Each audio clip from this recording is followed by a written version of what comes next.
Goeiemiddag by Zels Daily Dish. Dit is Sondag. Julle het my gevra hoe rek ek die vleis, hoe koop ek vir die hele maand vleis. Daar is daar wat ek ook nie vleis het vir die hele maand nie. So ek het gisterand die curry en rys wat ek gemaak het daar omtrent so 1/3 van 'n botterbakkie oorgebly. Ek het dit net in die braaipan teruggegooi, warm gemaak. Soos julle kan sien, is dit gisterand se vleis. Ek het dit net warm gemaak. Daar het rys ook oorgebly, so hier binne is rys, vleis, aartappels, die hele bakkie wat gisterand oorgebly het se kos, het ek net warm gemaak en ek meng net dit met spaghetti. So 1 aand se pakkie vleis kan jy dan nou 2 aande eet. En dan voer jy jou gesin en hulle het 'n lekker lieflike meal. So dit is maar hoe ek dit rek. Ek het nou nie vir julle afgeneem hoe maak ek dit warm nie, want ek meen ek het dit nou maar net in die braaipan gegooi en hom net aangesit vir 5 minute. Dit het lekker warm geword. Soos julle kan sien is die aartappeltjies, die rys, die mieliekies, alles is nog hier in between. So dit is hoe ek dit rek. Dit is hoe ek geld spaar.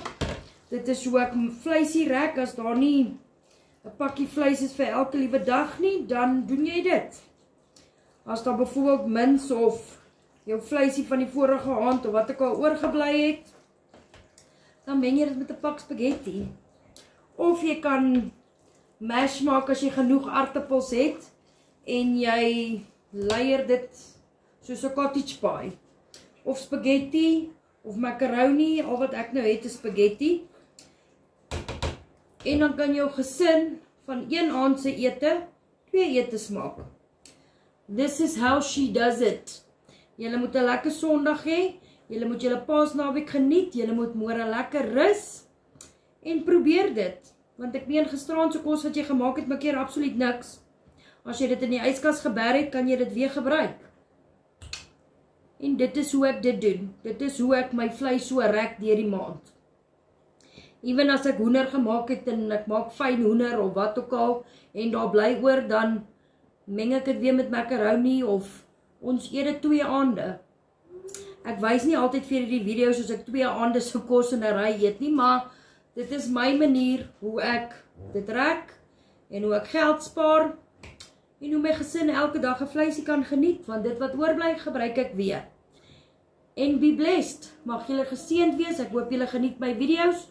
Like, follow, share, comment en asseblief gaan subscribe daar op my YouTube channel ook. Ek gaan nou net vir julle 1 bord opskep om vir julle te wys hoe lyk dit.